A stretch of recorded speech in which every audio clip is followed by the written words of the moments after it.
this is my honest opinion, bro. When I'm not doing things in our relationship that I think I'm supposed to do, I feel like less of a man. Really? Do I make you feel like that, or you just feel like that on your own? Nah, you don't make me feel like that. It's me. Like it's just me. And when we talk about balancing power dynamics, if you're not the kind of girl that cares to balance certain things, you're okay just being a traditional girl being taken care of. And you give me that. Did I? Dead ass. 1, 2, 3. It all started with real talk, unfiltered, honest, and straight from the heart. Since then, we've gone on to become Webby Award-winning podcasters and New York Times best-selling authors. Deadass was more than a podcast for us. It was about our growth. A place where we could be vulnerable, be raw. Pause. But most importantly, be us. But as we know, life keeps evolving, and so do we. And through it all, one thing has never changed. This is Ellis Ever After. Dead ass. Because we got a lot to talk about. Boom, story time. I'm going to take y'all back. Based on the question you asked, I know I've told this story before, but I'm going to explain it. Yeah. And here's the question. Tell us about when power dynamics got the best of you in your relationship. Right. Which I can't answer that question because power dynamics have never really gotten the best of either one of us. That's why Agreed. we both still here. You know I what think I'm saying? that has a lot to do with it, yeah. But I remember in 2009 when I first got cut and I moved back. We both moved back to New York, and I was not able to provide the same exact way that I was before, right? So I was in the NFL, then I get cut, and now I still have my NFL severance pay, so I'm still able to pay the rent, but it was like a struggle, right? And then you ended up having to go back to work, not because you wanted to, but because you had to in a moment, which to me was a knock to my ego. And there was a moment when I always tell a story where I went in the bathroom, turned the shower on, and I'm sitting on the toilet, fully clothed, and I'm like crying because I'm just like this cannot be like my life right now. Right. And I remember, and I won't say it got the best of me because it wasn't never too far, but I remember projecting a lot of the issues I had because I felt like I was less of a man on you. And saying that a man is supposed to do these things. Like the first 5 years of our relationship, I always talk about how bad it was in marriage because I didn't know how to be a husband. So what I did was just take all of the things that I thought a husband was supposed to do and try to do them to the best of my ability. And I was good at doing those things to the best of my ability. But then I created a standard for you as a wife where I was like, well, I'm doing these and you should be doing these all the time. And the only way I felt like I could control or keep my sanity was by not having you feel like you were in my position, like you were the provider. You know what I'm saying? And I felt like there was times I was like, damn, I wonder how she's looking at me. And only time told me that you were never looking at me any different. But it was playing on my psyche that I was just like, man, how is she looking at me that I'm not able to provide her with the lifestyle you and I talked about having from 18. Right. So I won't say it got the best of me, but that was definitely going through my mind a lot. Which is funny because when I think back to that time and even to now where we stand with everything, I was always a team player. Like I'm like, hey, whoever is better equipped in that moment, whoever is on the up, like because we're a team, it doesn't really matter. So I think ultimately for me, it does matter. For you. For men. For men. I get that. Like I it's get not that. it's nothing that women have done wrong. It's just the way we've been conditioned and programmed. Right. Like if you a man, then this is what you're doing.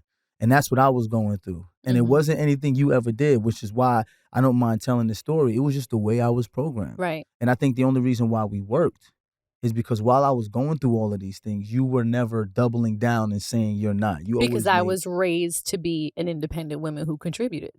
So for me, it was like, all right, well, I'm doing my part now too, because I was never going into it expecting to reap benefits of being a pampered woman at home. I was always like, yo, what we got to do to get to where we got to go.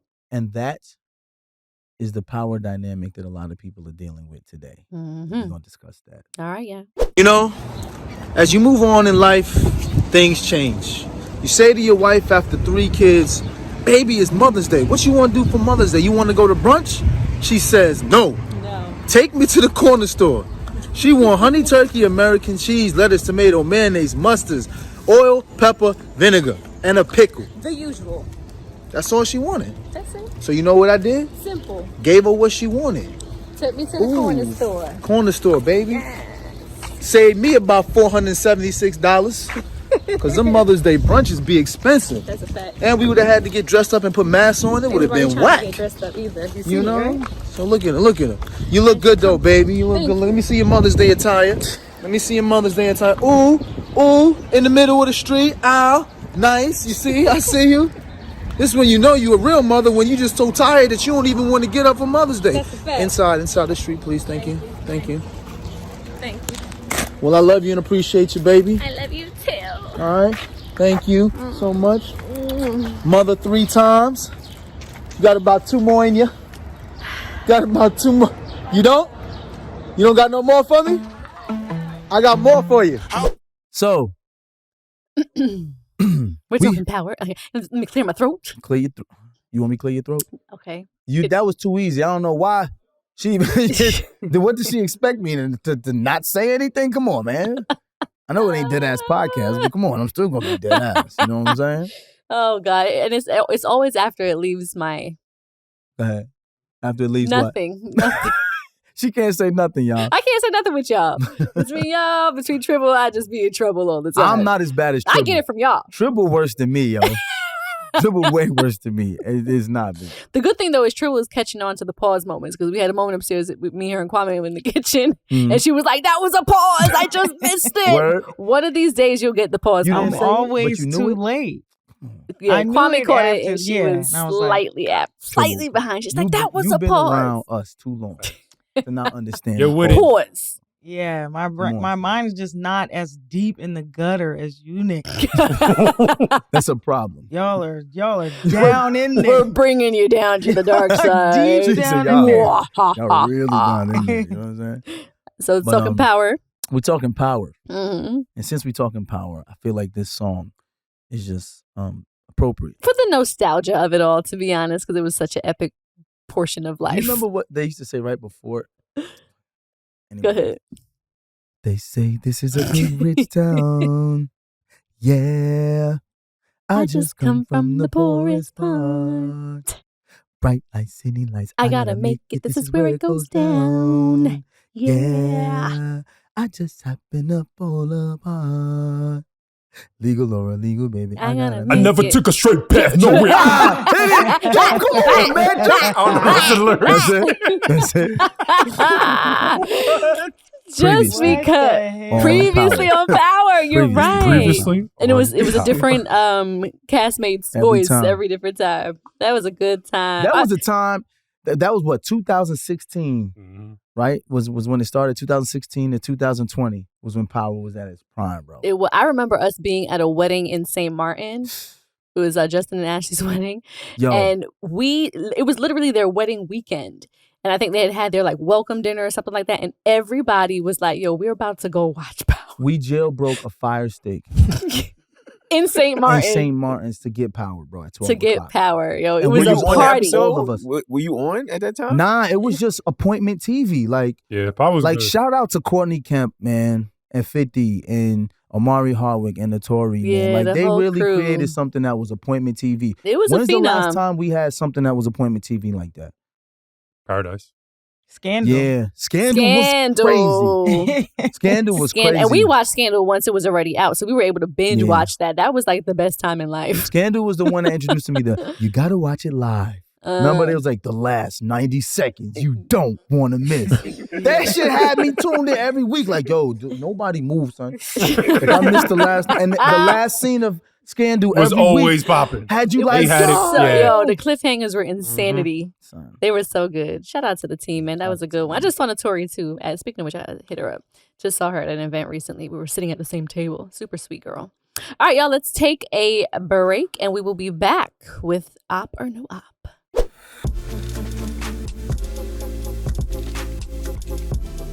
Baby. That's what friends are for. That's how you know they are all babies to get by. Give it up with the Vatican. Spoke about sex while he here too, though, because okay. Touch on that too, Tam. Like I listen to Tap and Chance. They've been married longer than us. Hey.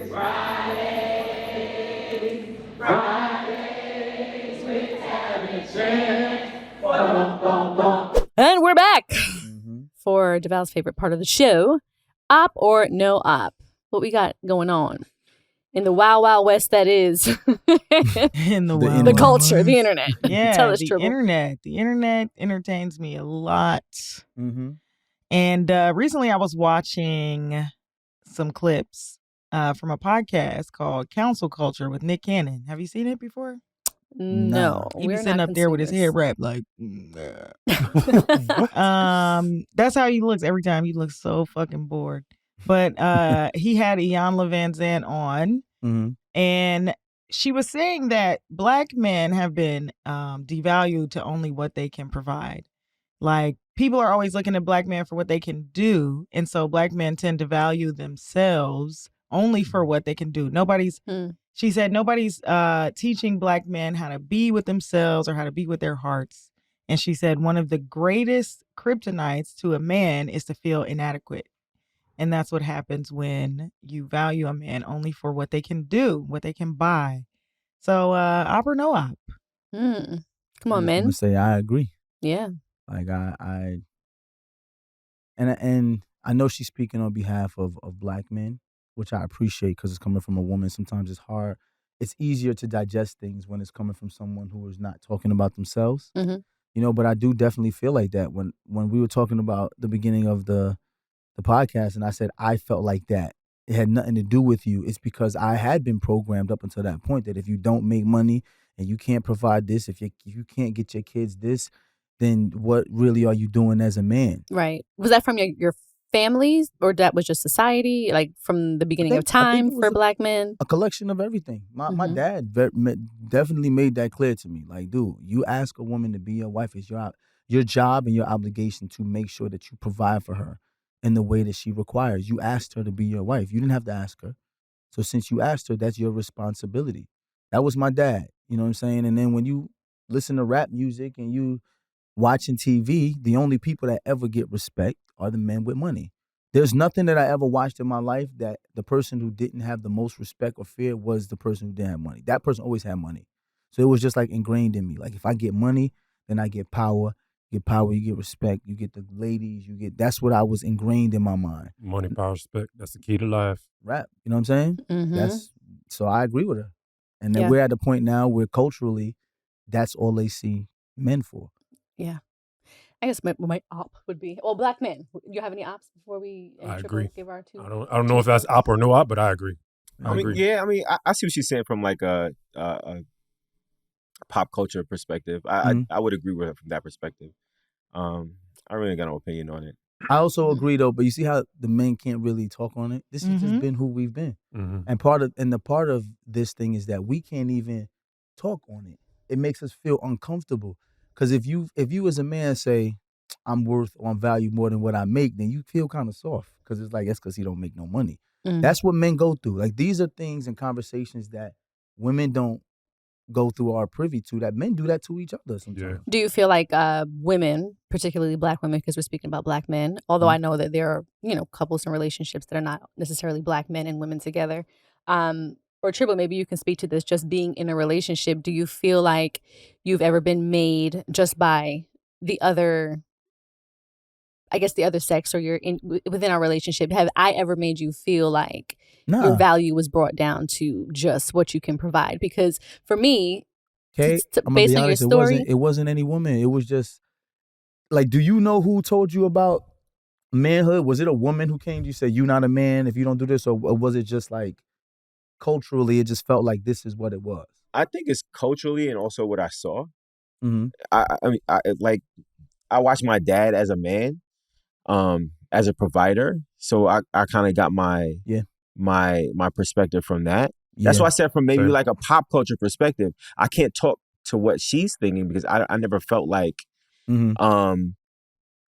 it's my manhood was based on what I could provide. Now I know that's a huge part of it, right? And I know that women will view men that way based on what they provide, but I never thought, like, for me personally, like, my wife never made me feel like I'm only good for what I can provide for her. You know what I'm saying? Right. It's a partnership. So I guess my question was, I don't think I phrased that question correctly. I think it was more like seeing you for your heart, because she did say in the comments, seeing someone for their heart or their mind or who they are.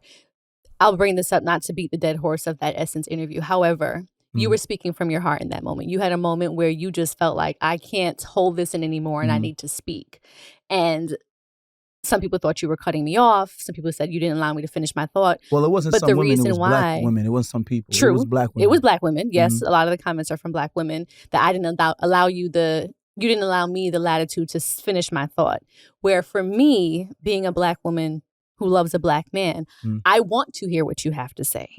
And I think far too often we don't, provide spaces for our men to feel comfortable to express what they feel, but also we're ready to jump in or deflect or negate or police or judge what you have to say. So my choice with my husband is to allow him the space and the latitude to express how he feels without me cutting him off. And in that moment, I didn't feel like you were cutting me off. I felt like the purpose of allowing you to speak was so that you can finish your thought and say how you genuinely felt in the moment that you were vulnerable. You know? That's a good point. I will say this, though. That example, especially even though it was a small example of the women on TikTok who had so much negative things to say, is that men's voices often aren't heard. Right. You know what I'm saying? Like when a man is truly like just being vulnerable, like I had a moment and I got attacked for it. Right. And this is why men say they can't be vulnerable because the minute I had a moment, it was he did that because of his wife. It's like, this wasn't even about my wife. It wasn't. You were going through something. But I will also say this. TikTok is made up of, what are they, Gen Zers? This is 13 to 23-year-olds. Right. There were over 10,000 comments on Instagram and other platforms with older women who are more mature, who also have more insight to life, who understood what was happening. So I'm not going to say all black women because of the small demographic that was on TikTok did that. Right. And I think it's important for people to understand. You may see something on one platform. You can't say all. Right. That's one platform. Another platform has a different demographic of women that are also black women. Now, I was supported heavily on Instagram and on Facebook from those black women, but they were also older black women who probably have more life experience. Right. So I didn't take much of it from the young women who said that. But I mean, that is an example that, you know, those young women are also dating young men. And if those young men are trying to express themselves, that's what they're saying to them. Which is why we are where we are today as a people. Because you've always told our boys that it's okay to cry. We want you to express how you feel, but only where? When you're around people you can trust. Around people you could trust. Now, clearly the internet is not people you could trust. Right. However, in that moment, within that interview and in that space, you felt comfortable to be able to do that. Well, actually, I'm going to be honest. Me and Josh were talking about something right before that. And then when she asked the question, it evoked an emotion that came out. And that's why I was apologizing so much, because I thought I was messing up the interview.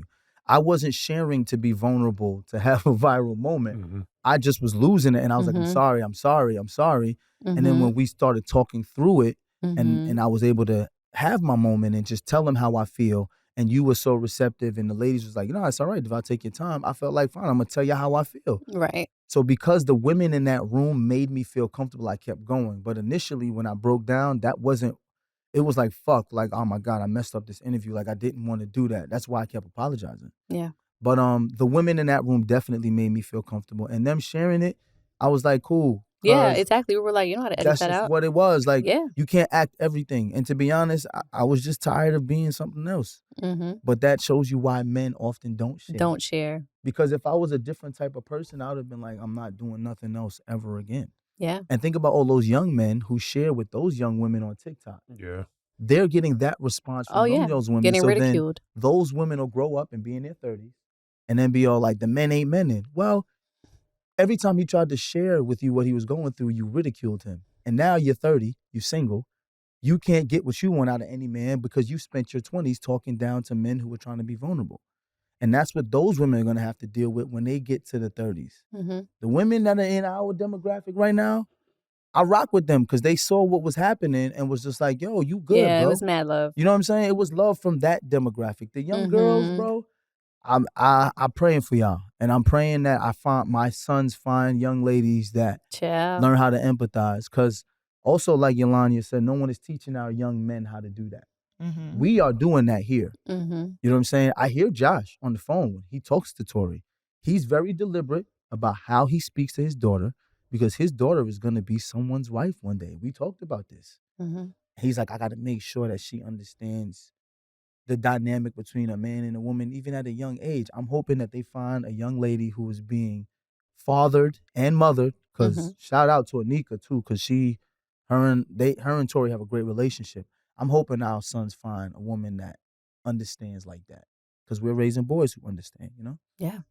Yeah. Thank you for sharing that. I just want to acknowledge your feelings right now. I'm gonna fight Triple. I swear. Y'all see how Triple fuck with me? This is I love it. My question to Triple was more, being in a same-sex relationship, do you ever feel stifled, or that you haven't been in situations where you weren't free to express yourself and be vulnerable, much like what Ayanna expressed with Black men? I think all the time. I think that people just have different life experience, and your feelings aren't always welcome there. And I think too, as I grow up, I have different expectations for people. I have different boundaries for myself, and that's just not always welcome. And so my work in dating is knowing when to give grace and when to walk away. You know what I'm saying? If my feelings are not welcome in a space, if I can't, because I know that I'm going to take my time, and I'm going to respect, I'm going to express respectfully and clearly and necessarily. I'm going to say what needs to be said, and I'm going to do it in a way that is loving. If I can't do that with the person I'm dating, at this point, I gotta go. So how do y'all decide though? Like, do you decide like I'm the more masculine, so I'm required to do this, or am I the more feminine, or it's just like we have an understanding? Because we find out in heterosexual relationships, the heterosexual norms, people expect you to follow that shit in relationships nowadays, and this is like that shit is like the 50s. Yeah. Is it the same or? Well, I find myself often dating. I find myself dating women who have never dated women before, and so sometimes the expectation is they just have been socialized to date men, so they say you are the more masculine. Yeah, I mean, and naturally, I mean, I was raised by my dads. I get a lot of my ways from my dad, and my knowledge and life skills and stuff from my dad. And I'm comfortable doing things that maybe a man would do for a woman. Yeah. But I don't think that there's really an expectation there. I think that usually women are looking for, especially if they're like exploring their sexuality, or they're exploring, what it means to be a woman in the world. A lot of times they're looking for more freedom when it comes to gender roles. A lot of times women who are queer. Yeah, that makes sense. My bad. Yeah, women who are queer, they are not really fitting into the mold of what it takes, especially a woman that's going to date a woman like me, because I'm more femme presenting. I don't present like a man. Right. I don't give off any indication that I would be more masculine in a relationship, and I don't want to be treated that way. But you see how even me asking that question shows you how much I don't know about that world, because it's like, that was a stupid question. No, that wasn't a stupid question, because the same thing. Yeah, we're socialized to think that is just the normal way to be, and it is queer for a reason. So like when I use the term queer, I'm not just talking about my sexuality, but I'm talking about a way of life. So like queering the gender roles in a relationship, meaning that like I don't have to do one thing just because I have a more dominant personality, or I may be a little bit more masculine. I don't have to be expected to do another thing, and it doesn't mean that I don't require tenderness. You know what I'm saying? Or queering what family means to me. So if I don't have kids, my friends have kids, and I have other friends, and we can be a nuclear family if we choose to be. You want to hear something crazy? I've heard someone say before that we have a very queer relationship. And I was just like, what does that even mean? It was just like, y'all live outside of gender roles. Whoever picks has to do that. And I didn't understand it in the moment. I was just kind of like, I don't know how that is queer, because I automatically assumed just queer just meant gay. But queer, based on what you said, really means living outside of the norms of whatever society has. Yeah. So when someone says we have a very queer relationship, it kind of, to me, makes sense how they could see that. Because I'm not the typical man and you're not the typical woman. I'll cook and clean and you'll earn. But however, I will say that one thing that I think whenever we talk about like gender roles, I always think to myself, like, you are a well-rounded masculine man. I think that if people are looking for what a masculinity looks like, I think you would be a good role model, because one, you're committed to your family, you're dedicated to your strength. You know what I'm saying? You are emotionally intelligent. You're not afraid to express yourself, and you know how to do it with both strength and poise at the same time. You know what I'm saying? You take care of what needs to be taken care of, but you also know how to express yourself when you need to be taken care of. And so that is what a man should look like. That's masculinity. I mean, that that's is what all men, masculinity. that's masculinity. And when we try to fit ourselves into these boxes to say, well, most men don't do this, so that's what a man is, then we are discounting the fact that like the type of man you are is actually, it does exist. And had nothing to do with earning. I noticed that too. Exactly. The type of man you are does exist, but people are discounting it because they think that this toxic idea of what a man is or what masculinity is what the norm is, when it's actually not. Okay, I have a question. Can we transition to? Yeah, so because this right now is taking me right into the power dynamics. Yeah. Because I really want to ask a question to the ladies. Like, if a man says like, "Yo, I'm not gonna be defined by that," but then doesn't have a way to earn income, automatically he's taken off of like 90% of women's list if he's not a high earner. So my question is, how much of what you think about yourself matters when you have to exist in a world where you're looking for a mate, where also what they think matters. You understand what I'm saying? Like, a power dynamic may not work to me, but if I'm looking for a mate, if it matters to her, the fact that I don't care about the power dynamic could be a turnoff to her. That means she's not for you, yeah. Like so many women say, if he don't got ambition, if he don't want to make a certain amount of money, that's not my guy. A lot of men think that's all they hear. Yeah. How do we deal with that? That's going to lead us into the Op or No Op and what actually inspired this episode, which was a listener letter from the first episode of this season. And I'm going to refresh. Oh yeah, refresh it. What was the first one? What was the first episode about? No, what was the first? What was the first listener letter? Oh yeah, I'm gonna read refresh it. our memory. Oh, you got it. Okay, cool. No, I wanted you to recite it from memory. Actually, if you're that's what real men do. Which one was it? Son, you ain't gonna give her a chance to? Yeah. Child, we don't remember what we had for breakfast. Okay, so I was trying to be a man. You trying to think of it? I was trying to think what was the first listener letter. That was ambitious. I'm not manly. No, let me take care of you right now, black man. Let me remind you. Yo, I'm gonna fight you, Trevor. I swear to God. So she's like, let me remind you. Here's the letter. She said, I'm a 30-year-old medical professional married to a 34-year-old fitness professional. I make 6 figures, but it definitely doesn't feel like it after taxes. Boy, don't I know it. And my husband makes less than $50K a year. She said she was okay with it at the start, but after they're trying to buy a house, or they have a house now. They're trying to start having a baby. Now she's worried. She got a second job so they could furnish their house and renovate their home because she can't count on him to supply money because he does pay for all of the utilities and half of the mortgage with what he makes. That's what I'm saying. He's been in fitness for 10 plus years and he's a gentle soul, she says. So he works with middle-aged adults. And he's dabbled a little bit into the online space, but he hasn't gotten many clients there. And she doesn't think he's grinding there in the first place. And so she gets a little bit frustrated because she feels like he doesn't have a sense of urgency, especially when he's at home relaxing on video games. And when she's on her days off, she's trying to figure out how they can make more money to live more comfortably. And that, she said, that made her realize just he has no interest in getting more online clients and grinding a little bit more. I remember this. And he doesn't even, she said he likes to take a lot of time off work. See, this is where I'm talking about. We're putting stuff on people, but it's also like ourselves, right?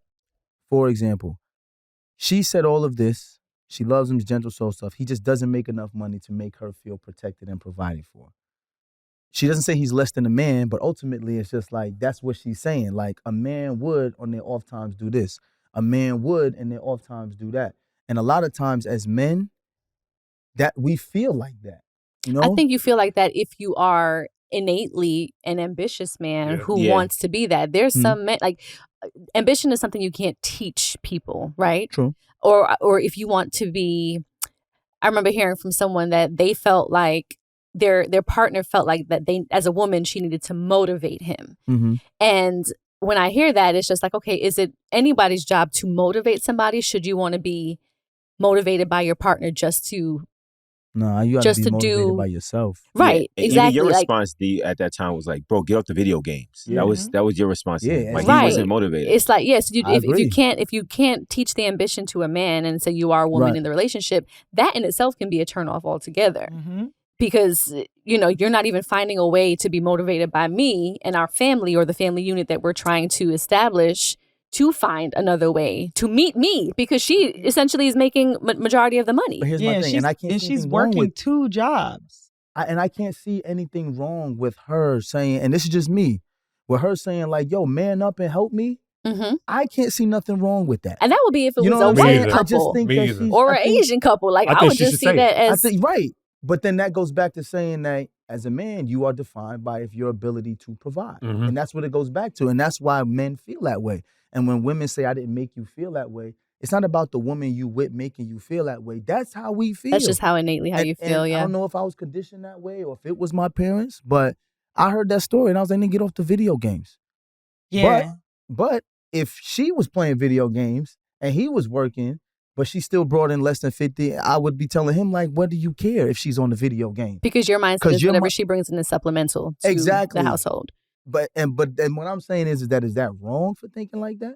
Well, I feel like her mindset is that she wants him to help carry the load. Mm-hmm. She's carrying a lot of it, and now she wants to have a baby as well. Right. And he's not. It doesn't even feel like he's putting in half the work. She's not even asking him to man up and do it. I think she just wants a partner in it. I'm glad you brought this up because this goes back to like gender roles, right? Yes. She wants to have a baby. He probably wants to have a baby too. But who has to carry the baby? Right. Her. Right. So since she has to carry the baby, somebody has to earn. Her concern is that if I have this baby and say I can't go back to work. What happens? But that's my point. So as a man, what is it that you provide? You can't have a baby. We provide the ability to provide. That's what's innate in us. Provide and protect. Y'all have babies. When you take that away from us, you ultimately take away what I can bring. Because if I can't even bring that, all I'm going to do is just have sex and you have the baby, you carry the baby, then you go earn for us to take care of the baby. Like, where is my existence in this? You know what I'm saying? Mm-hmm. That's why I feel like when people try to make it seem like there are no such thing as gender roles, I think that's kind of fraudulent. There are certain things that we have to do. If I want Kay to have my children, I have to provide and protect her while she goes through that process. I can't say, yo, you have a baby for us and we split 50-50. You know what I'm saying? It's not 50-50 at that point. At that point, you're doing way more work than I am. So me personally, I do feel like there's a lot of pressure and stress on men to provide, but who else is supposed to? Yeah.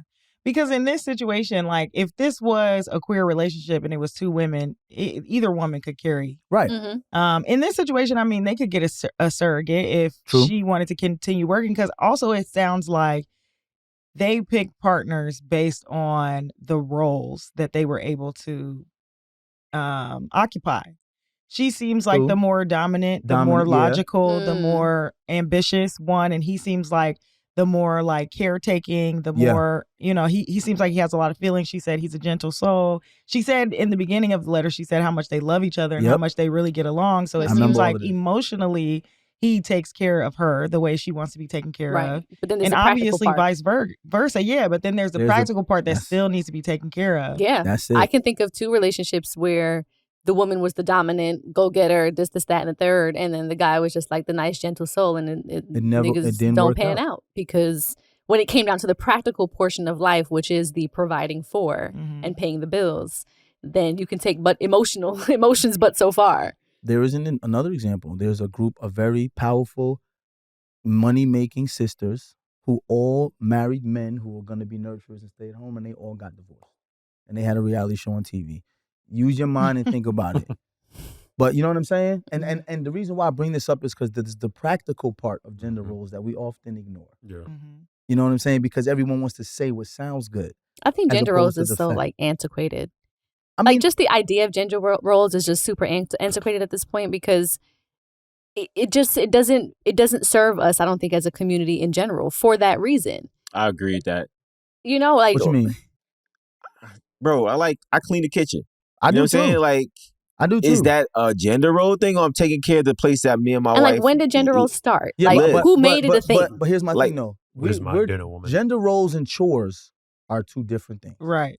And let's be clear. Okay. You saying you cook and clean is a chore. That can go to anybody in the house. What I'm saying gender roles is like providing, protecting. Earning? Yeah, like breadwinning? We have to Okay. be So practical. that's a different Okay. That's what, differentiation. because if you have a woman Right. who was like, hey, I want to be a mom, and you cannot expect that woman, even if she's the boss of all bosses, to carry a child, birth a child, nurture a child, and be the breadwinner in that family. And that husband gonna sit home and just be like, I'm gonna just wait till the baby pop out. Like, you can't. He has to do way more than that. Of And course. if he doesn't, what are you really providing as a partner? Bro? So I think that required some clarity with gender roles. I think You know? traditionally when we think of gender roles, it's like women staying at home, doing all the domestic stuff, and Right. men going out and working. Not the chores. Now I don't get the chores. So, D, your argument is if you take that ability to earn away from the man, then what else does he have? Yes. I got you. Because that's ultimately what Ayanla was saying, that they've pretty much dwindled down a man's value to what he can only provide. Yeah. And how that's causing issues and become problematic for black men, because now we only see ourselves as valued that way. And we're not teaching our younger black men to see any other value in themselves, which I agree with, because me and Kay have talked about this. I'm not teaching my son to just be a provider financially. He's going to have to learn to be empathetic. He's going to have to learn to be understanding and be a nurturer as well. So I'm teaching them to do other things, but it is not lost on me that if you choose to ask a woman to have your children, you cannot then say to that woman, yo, we doing this 50-50 while you carry the baby and you got to deal with your nipples being hard and you gain weight. You know what I'm saying? Like, that's the practical part. Nipples being sore, my bad. What he said? I said nipples being hard. My mind being in the gutter. My mind being in the gutter. I just, come on, pull them out. My fault. 7 days a week. It's just, where you want me to look? Look at what I like to look at. Her nipples is I wore a perfect. bra today too. Really? I did. No, but I'm just talking about the practical aspect. And there has to be a pride in that for men that you do have to provide, bro. Mm-hmm. Women say they give birth. What do? Like, I'm just being honest. Like Call of Duty. Like that, it don't even make sense. Well, you know what I do? I provide. I create a space for that woman who is giving birth to feel comfortable in her feminine energy, to give birth to a child that is healthy. Yeah. And that's what I do as a man. I provide that space for that. I can't sit back and be like, yeah, you gave birth and I played Call of Duty. I just can't. But I think gender roles also doesn't serve us even when thinking about that, because I think that men so often, and even some women so often, think that birthing a child is what a woman's body was made to do. And so her life doesn't change at all when she gets pregnant, especially if it's your first child. You've never seen a woman go through childbirth. You're not even thinking about the practical fact that she may not be able to go to work the whole time. You're thinking, oh, she gets her 6 weeks of paid leave. You're not thinking about the year that she might want to breastfeed her child afterward, or the year she's got to be attached to the kid after that. You're not thinking about what could happen during the gestation period. Maybe she'll have to be on bed rest. Maybe, you know what I'm saying? Maybe she'll have to, like, she won't be able to be on her feet for as long. And so I think too, if you want to live a certain type of life, and there's nothing wrong too with just like being a partner, you know what I'm saying? Being somebody's teammate means that you strategize to come up with the best plan for what works for the team. With that. So maybe it is that I'm going to get a second job when it's time for us to have a baby, or up to the time until you go back to work after the baby. And then when the baby is, a certain age, or when you go back to work, I'm going to be a stay-at-home dad because I feel more comfortable as in the nurturing role. Like, I don't think it necessarily needs to be that gender roles are observed, but there needs to be a strategy in place so that both people are comfortable. Yeah, but even that strategy said that the father should get a second job. Well, yeah, because during the gestation period, because you never know what could happen during that 10 months that a woman is pregnant. And that's the main reason why my father told me that I had to be a provider. Because we talked about this before when Kay got pregnant when we was in college, and I told him I can handle it. And then we'll work together. And he looked at me and said, what if she has a baby and can't go back to work? What if she can't go back to school? It's asking all those questions. He was asking me all those questions. And as a young dude, I was 19 years old. I didn't have answers, and it scared the shit out of me. And then he was just like, that's your job to figure that out. That's not hers while she's carrying that baby. And when he said it to me, it kind of makes sense. Like, as a man, what else am I supposed to do after I've already impregnated this woman? I got to go provide and protect. And I just think that those roles have kind of grown into, since I'm the provider and protector, now I own you. I'm gonna be honest. A lot of if you go from the 50s into the way they treated women, it was like, yeah, I chose you. You're gonna have my kids. So now you stay in this house barefoot and pregnant, and you do that. Am I agreeing with that? No, I'm not agreeing with that. But what I'm saying is that we can't negate the fact that women need help when they're going through childbirth and labor, and they need a partner who's gonna be able to provide and protect for them in that time. I saw a meme. It was a video I actually showed DeVal on Instagram the other day. And I was like, wow, this is something that I've heard my grandmother say. And it was an old Jamaican granny. And she was with her daughter. And someone was recording. And pretty much she was just like, you know, when you make your money, even if you're married, what should you do? And she said, have your own money. And she said, you have your own account. And it's an account that you keep to yourself, that your spouse does not know about, because you just never know. So it's pretty much having your mad money, rainy day fund in the event that things go wrong kind of situation. So DeVal and I were talking about it because that's something that my grandmother had told me. And I know she told my mom that. My aunts, it's just a thing that they always were concerned about, because in the event that your husband leaves you, you know, loses his job, don't want you no more, you want to walk away, you should be able to have a savings that you can at least transition into a new phase of life with, or have some cushion. So when you think about gender roles, you think about being able to earn money. You know, what do y'all think about women then feeling like we need to have a stash set aside, because you just never know if this man can't provide and protect, or if he feels like because he provides and protect, he essentially owns me and there's no way out unless I have my fund. You know, what do you think about having secret accounts? And it could be a thing where men have secret accounts too. You never know. But I know that was something that was told to me as a young lady growing up. Well, you got to answer. Do you have a secret account? I don't.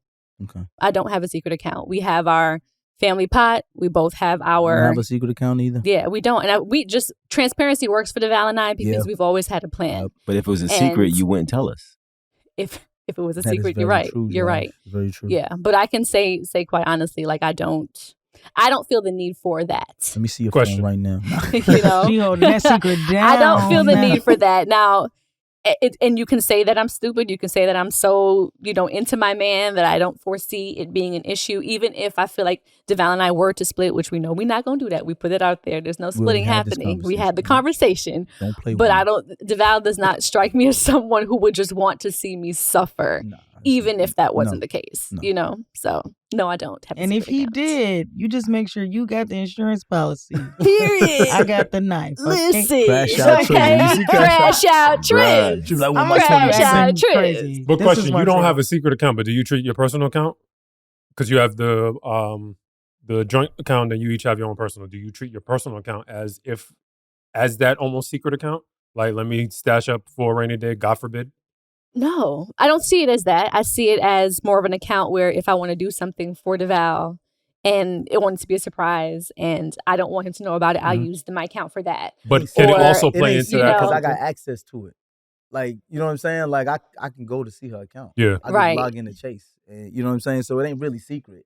Yeah, but my mentality having my own account is not let me hold on to this in the event that things go wrong. Because I feel like if you continue to manifest stuff like that, you know what I'm saying? I like, agree. I don't it think becomes of a it self-fulfilling prophecy, and I'm not there for that. Like, that's not my mindset when it comes to us in our relationship. But do any of y'all think about that mad money situation? Hell yeah. Even as a single person, I did a crazy thing a couple years ago. I moved to Rhode Island to live with a partner. And that was dumb as fuck.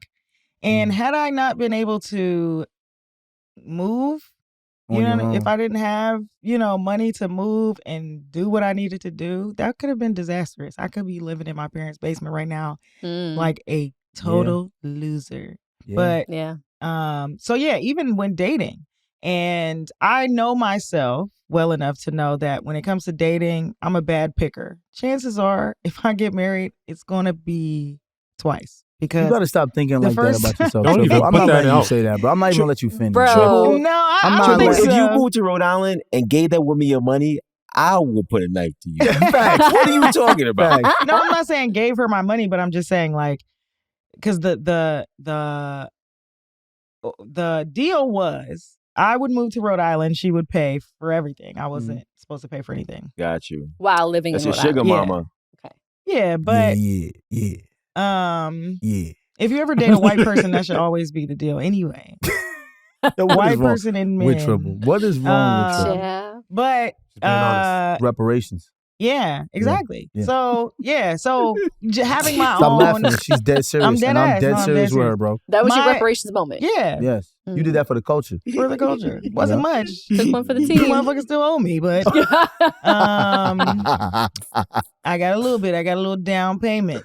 But my stepmom used to tell me that all the time. Like, always have your own money. I can say this. Growing up as a woman, if I had a girl growing up in these times, I would tell my daughter to make sure you have your own thing. But I also would, because let's be honest, every time you date someone you don't know, like you really don't. Mm-hmm. And there is a power dynamic with men and women. It's not only financial, it's also physical, right? Mm-hmm. And there comes a point where the physical power dynamic does not work in the woman's favor. And if my daughter was in a place where she felt unsafe, and the only way she could get away was her resources, I would rather her have her own resources to get away than have to fight physically. You know what I'm saying? Absolutely. So I would tell my daughter, like, yo, first of all, you know you got daddy.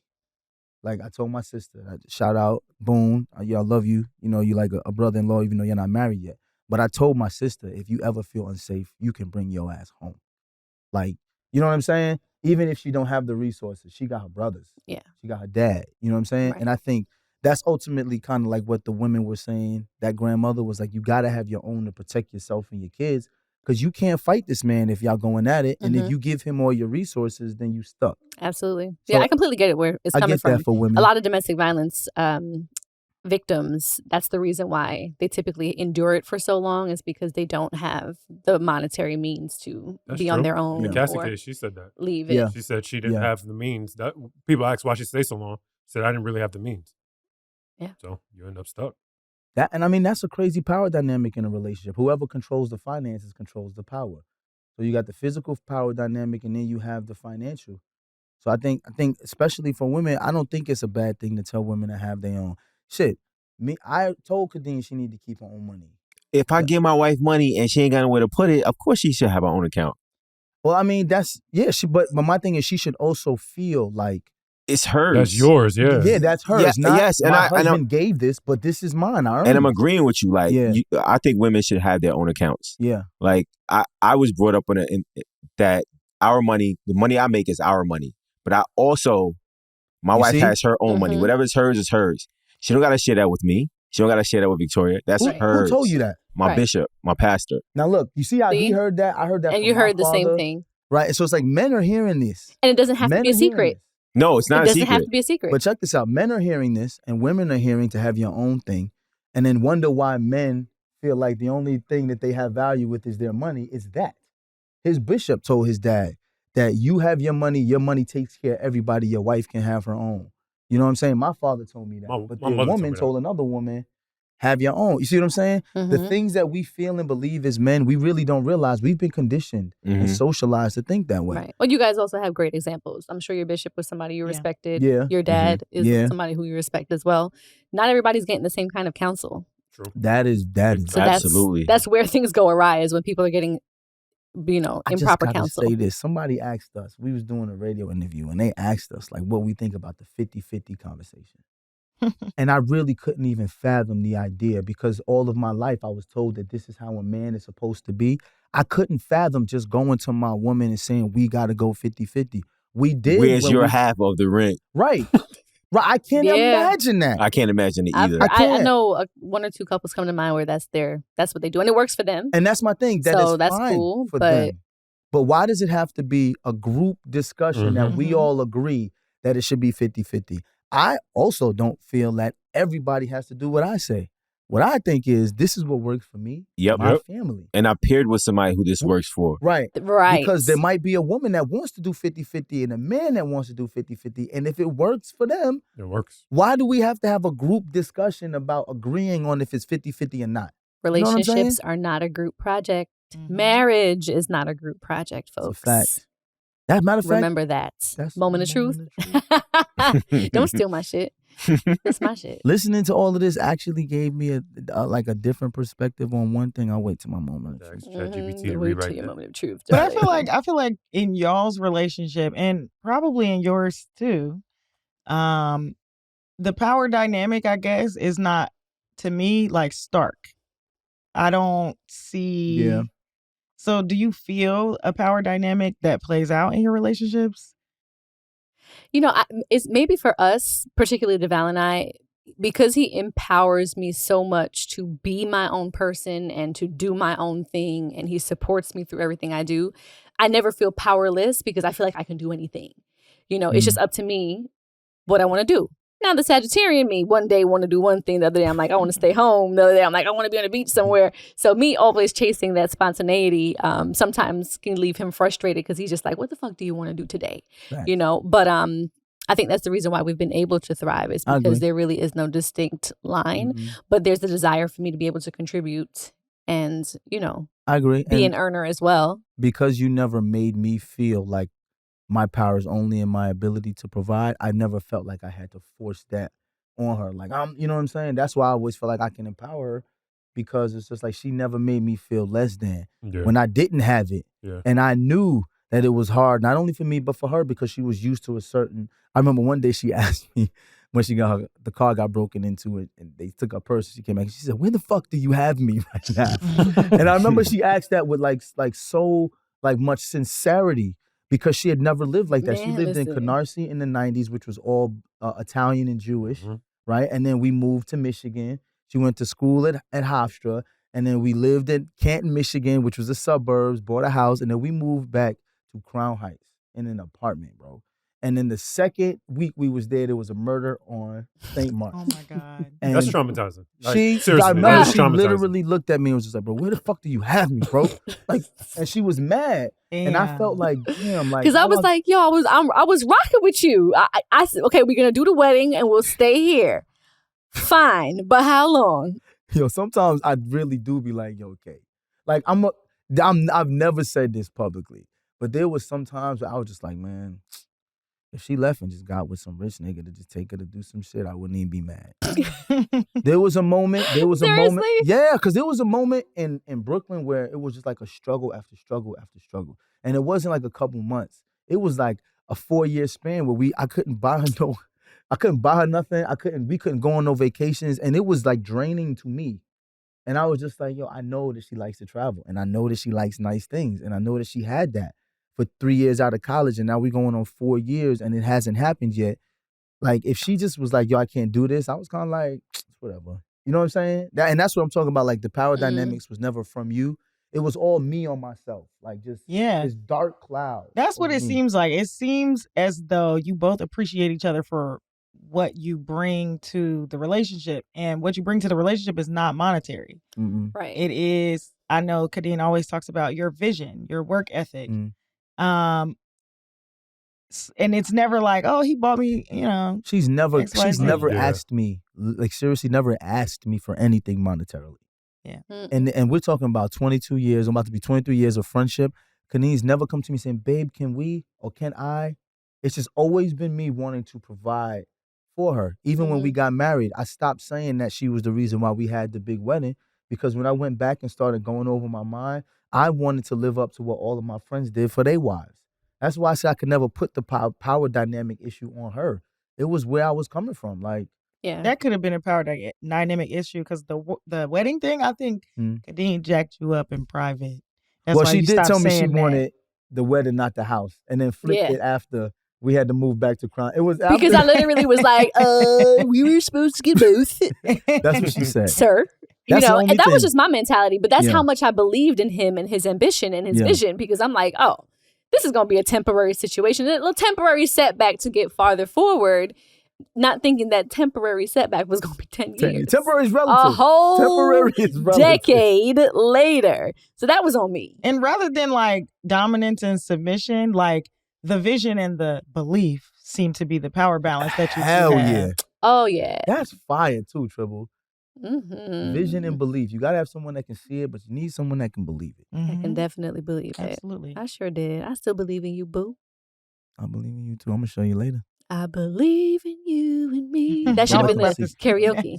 I believe that we and me. Y'all need to have no op about this. I got it on camera. I got it Y'all on don't know what tape. we did, nigga. Y'all don't know what we Not did. triple with the camcorder. Patreon. Come on now. Patreon. We got evidence everywhere. $29.99. Yo, Oh my we're gonna take a God. break. Come back and do these lists of letters. Josh, how we doing on time? Come on. Okay, come on. Like, you taking that long. I'm ready. I just checked my You're not ready if you're not here. Any flyaways? Yes, you got a couple flowers. Okay. You like the straight hair? I love the show. Thank you. Okay, beard in. All of Line up sharp. You look great. Oh, let me put your chain. Okay, perfect. My bad, Josh. Yep. All right. Ready? You good? Camera guys, smiling. Okay, what we gotta do? You already did it. What? You already did it. Perfect. We already did it. All right, that's a wrap then. And we're back. Let's jump into these listener letters real quick. All righty, let's do it. First. Listener letter time. Is it more than one? No. This is just the first word is first. That's Oh, all we need. first. Oh, you don't want me First. to read it? All right, go ahead then. Yeah, you was on your phone, so I'm trying to, keep us Sorry, on I'm task. over here trying to all right? handle business simultaneously. First, I love the realness, transparency, and authenticity you bring from your real lives. Thank you so much. When I logged onto my Instagram and saw part of DeVal's Essence interview, it hit me that I'm just tired. Kadeen, your beautiful words and inspiration you have for your husband is everything. I wanted advice as a wife and mother. I've been struggling to get a job. Which is crazy with my degree in human resources and experience. That is crazy. To help my husband out with bills and just to do the necessary things like buying things for the kids and just maintenance on myself as a woman. It's been since fall of 2023 that I couldn't work due to nursing school, but had to drop out due to me not having funds to pay for school. Ever since then, I just keep getting the, unfortunately, emails from employers. I try to stay calm and not really express to my husband how I feel because it's hard for him and I feel like I'm adding to the stress. We will be married 9 years in October and never been on an airplane together. Went on a vacation, just the two of us or with our children. I'm 37 years old and he's 38. Every day it's like I'm sitting by the phone hoping for an interview email. I pray, we pray, I know and have God in my life, but a sister is tired. How can I express this hurt to those around me? Me completing my bachelor's degree is dangling due to no financial aid. Yo, I get everything she's saying. Sis, speak your truth, yo. I don't even gotta read the rest of this. How can I relay this to my husband? Speak. Who else can you relate it to? The truth. Y'all been together 9 years. I guarantee you that husband loves you more than himself. Mm-hmm. If you tell him exactly how you feel. As a husband, what he's going to do, which is probably the wrong thing, is try to figure out a way to fix it. But since you told him if y'all could sit down and figure it out together, two heads are better than one. I was going to say devise a plan, man. If you can't speak to your spouse about the things that are troubling you deepest, then like who else are you going to speak to? And sometimes, and you said those around me, maybe it's not those around you. Maybe it's just him. You guys have to come up with the plan because you two are in the relationship, and he might be also feeling the same things you're feeling at the same time too. Like you want to be able to find a balance between finding work, working, and enjoying life. Like not having been on a plane together, vacation, just the two of you. Sometimes you don't even have to try to get on a plane. If you can't do that yet, it's just taking some downtime together. Like before DeVal and I were able to do those kind of things, we used to go do a picnic in the park. Yeah. We drive somewhere, put the windows down, the sunroof open, and we play cars. Like there were matinee. Matinee shows because those were cheaper. Remember, we go bowling $2. Bowling after 7. Listen. Yeah, we go $2 bowling after 7. We be in there 3-4 hours. Kay put on some little shorts. I put on a tank top, and we be flirting with each other. Yeah, and drinking Long Islands because it was happy hour at the bowling alley. Like that's a fact. I will say this. What was the other drink I used to drink that was terrible? I forget. Red Devils. The Red Devils. Got you wild drunk. Yeah. People keep referencing the Essence interview, and I think it's because everybody is tired. Everyone is tired. Like I want to say this too. That interview wasn't like I'm tired as a celebrity, quote unquote, or a famous person. It was like I'm just tired. Like I got kids, I got a wife, I got a lot of things to do. When you're in a recession, it's harder to make money for everybody, right? It's not just hard for the mail carrier. It's hard for the millionaire to make money because everybody's scrambling for the small amount of resources. That's what a recession is about. So I think everybody is just mentally and physically fatigued because we're all like running and running and running to get our share of the American pie. So I will say this, sweetheart, man. Tell your husband, love on yourself, right? But also understand that you're not the only one going through this. Mm-hmm. We all tired. Everybody. The same time that I had that interview, I was talking to Josh right before that. Josh was tired too. I had left from Jay and Matt. Jay and Matt was outside talking that day. Jay was tired, Matt tired. Bruh. Like I talked to my siblings, my girlfriends. I was recently away with a friend. Like everybody just like, yo, life is just exhausting. Yeah. It is, regardless of where you are. So deep breath, good luck to you guys. Yep, deep breath. Continue to stay prayed up and talk to your hubby. All right, y'all. Thank you so much for writing in listener letters. The email is, pretty much still the same as of this season with Ellis Ever After. theellisadvice@gmail.com. That's TheEllisAdvice@gmail.com. Hey guys, our publisher told us we had to do this in 15 seconds, so here we go. I'm DeVal. I'm Kadena. Guess what, y'all? We wrote a book. We over me, the counterintuitive approach to get everything you want out of your relationship. That's right. It's not your typical relationship book. It's a book about how imperfect marriage works out perfectly for us. That's right. We over me, the counterintuitive approach to get everything you want out of your relationship. Let's hope they understood what the hell we said. Moment of truth time. We're talking power dynamics, the struggle that is balancing or not. Matt says he has no op. Coming from a newlywed, he's just like, I don't know about that life yet either. It's tricky to talk about stuff with my wife not here. I don't want to give an unbalanced perspective either. That's fair. It's like, I understand. That's fair. I understand. That's a power balance right there. You see that? That is power balance. That That's is also a smart man. That's also knowing your spouse. You know what I'm saying? Still get some. Before she's just like, you had me on the internet looking stupid. That man know better. Josh, what you got for us? With the cool shades. What we on? Moment of truth. Space Cadet. This is what happens. This is what happens when you let people smoke before the podcast. I did not. Don't do that. He got shades on y'all because his eyes is red. Miss Daisy, he does not smoke. What do you mean? Never. Oh, I forgot his mom's watches it. Mom, he not smoke. His eyes are low because he Asian. That's not true. Man. Why y'all do this to me, man? You don't got a moment of truth? Then let trouble go. Trouble. Nah, I got a moment of truth. Bet. My moment of truth is don't try to place a gender role on me because in the words of the great Duran Bernard, I'm a bad bitch and I'm that nigga. Simultaneously. Amen. Amen. I'm a bad bitch and that cannot nigga be contained. At the same time. I don't know. Was it there the whole time? They flirting, y'all. Brown. I got it off. You ate something? No. It was brown. I got it off though. Was it there the whole time? I love it. That's how I get my pictures. Is anybody in their booger stuff? You want me to get this? Nah, it ain't no boogers. On camera for Good Patreon, $29.99. There you go. $29.99 for booger play. My moment of truth is you want to say it too because yours was the same thing. Marriage, relationships, those are not group projects. I should have said it. The answers are within. With the person that you are engaging with. That is where the answer lies. And you may be in a situation where it's like, listen, someone may not be the financial earner, but they provide something else that you love. You got to put your head down on that pillow at night and feel good about the relationship that you're in. So fuck everybody else and do you and your partner. Took my whole thing.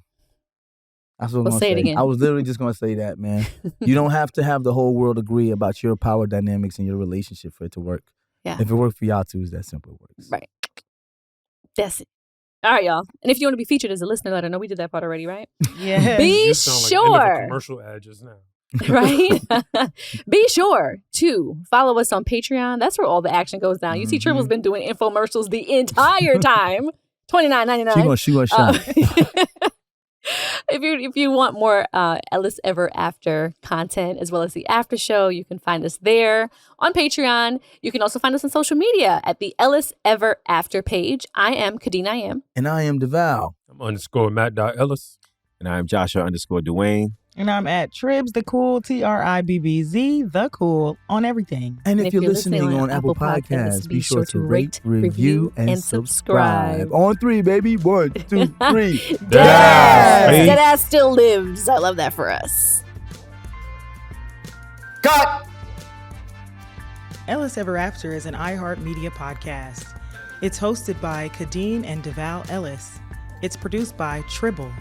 Video production by Joshua Duane and Matthew Ellis. Video editing by LaShawn Rowe.